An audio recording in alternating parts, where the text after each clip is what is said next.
How, I guess, frustrating has this stretch been for you guys? I mean, it's always frustrating when you lose, but it's, you know, I think it's all about how you build character from this and come out of it. You know, everybody have those rough patches throughout the season at some point, and I just, you know, we just there. You know, dealt with injuries early on. You know, when we were trying to get a rhythm and everything, but you know, it's just how we come out of this. You know, it's always frustrating losing. You know, but it's a lot you can learn from it. It's a lot of character within that could be built from this that give you the, you know, the competitive nature to kind of come out of this even better. When you look at Keegan and his struggles from three, as a vet, how do you put your arm around a guy and help him get through a situation like this? I mean, it's a daily thing.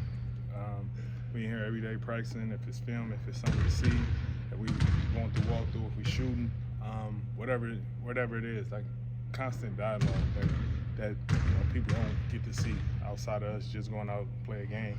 You know, it's a lot of things that as a collective we tend to try to do for one another. You know, because we all need it. You know, just because one person's struggling, we just don't point to that one person. You know, it's a us thing. You know, so just being confident. You know, reps continue to stay the course. Kind of weather this tough time right now. We'd be all right. You've talked a lot about the mental side of basketball. Just how much is this just like trying to get young players through the mental side? Yeah, I mean, that's the toughest part now. You know, it's so easy to see with, you know, if you play bad, what everybody got to say about it. You know, I think a lot of people don't put that in consideration in the sense of, you know, everybody kind of, you know, build different. You know, so a lot of times if you're going through something, it could be something outside of basketball that you're dealing with that's affecting basketball, but you're getting talked about what's going on in basketball. You know, that could take a toll. You know, so it's definitely tough in so many different ways. Not saying this is going on with anybody specifically, but, you know, it's just tough at times from the mental standpoint to keep yourself up when you got so many people reaching at you about this person saying this writer said this could happen. Sometimes you just got to find a way just to be, you know, tunnel vision and concentrate and pay attention to what matters. So, you know, I can only imagine how tough it is for, you know, young people now. I remember you used to have to buy the newspaper when I first came in the league. So, you know, yeah. Damn, that sound old. Physically, how are you? I mean, I know coming back after the back and then it kind of I'm glad I took the previous 2 games. It was 2 games, right? Yeah. Yeah, I'm glad I just kind of stayed back and, you know, I got treatment twice a day. I was just on it, doing everything I needed to do to just get my back right, because the first time when I came back, you know, I think I kind of like rested. It still was bothering me a lot.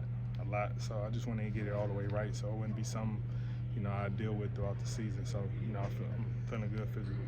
You mentioned there's a pretty big difference between like growing pains and a team regressing. Why do you feel what this team is going through right now is more on the growing pain side of you're going to come out of this stronger than team just taking steps back? I mean, because the talent there. You know, it's hard to come across talent, you know, anywhere. You know, we have a great collective talent of guys, you know, and we showed it early on what we capable of doing. But, you know, you don't expect, you know, with new additions, whether if it's myself and a couple other guys being implemented in, me missing games, knock on wood, that I normally don't miss so early.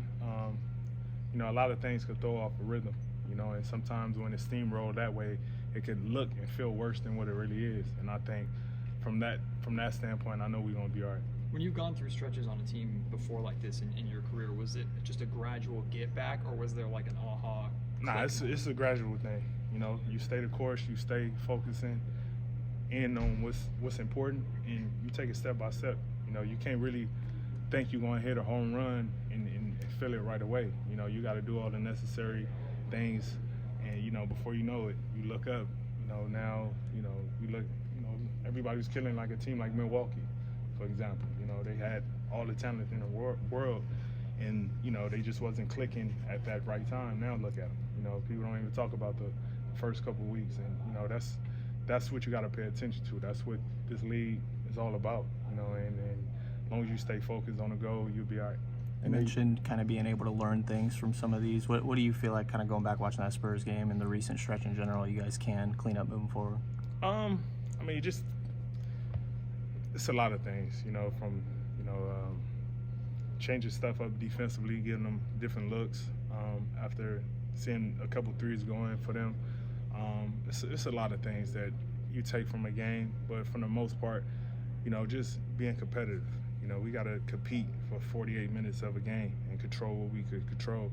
You know, it was a lot of mental mistakes we made on ourselves. You know, even me at the end of the game with not, you know, helping, you know, big fella box out Wemby, and he get his hand on the ball, get a tip out, and not give us opportunity to come down, you know, possibly tie up the game. So little things like that we just got to pay attention to. You guys have high expectations, and you're sitting at 9 and 12, not playing well at home right now. Do you feel the pressure right now, and like how do you kind of navigate that? Pressure? Nah, I don't feel pressure. I just look at it more so one game at a time. You know, we got Houston tomorrow. Start with that. You know, You know, you can't look at the whole spectrum of everything, or it'll drive you crazy. You know, you gotta take it one game at a time. Like, it's not even. Is it December? It is now. It's barely. December now. It's barely December.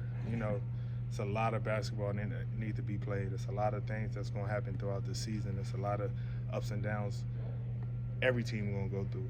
You know, and I'd rather have these issues now and correct them in due time so we can come out of this with the goal that we're trying to reach. How do you battle that not having an overreact, realizing it's December, but all the while still wanting that sense of urgency? I mean, it's different for me for being in the league so long. So from my experience, it's just me giving the knowledge of understanding that, you know, it's a long season. You know, you got to take it game by game and kind of be that balance, that even keel to the rest of the guys who probably, you know, could overreact or feel you know, frustration a little bit more.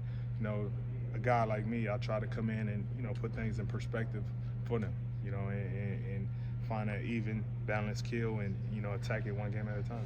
Last question. I don't think we asked you about Jay since he signed here. Just what was your familiarity like with him before and first impressions? I mean, competing against him, his whole career, one thing about him, I always had the utmost respect for him for the competitor he was. You know, playing against him, he always guarded me. So it brought the best out of me every single time I played against him. You know, those are the guys that, you know, the night before you lay down a little bit earlier. You know, you get your rest, you lock in, you kind of a little bit more serious going into the game because he's gonna compete, he's gonna talk trash, he's gonna push you, he's gonna make everything difficult, and it don't matter how many shots you make on him, he's gonna keep coming. So a guy like that, you know, I got the utmost respect for. Cool. Thanks, Steve. Appreciate it.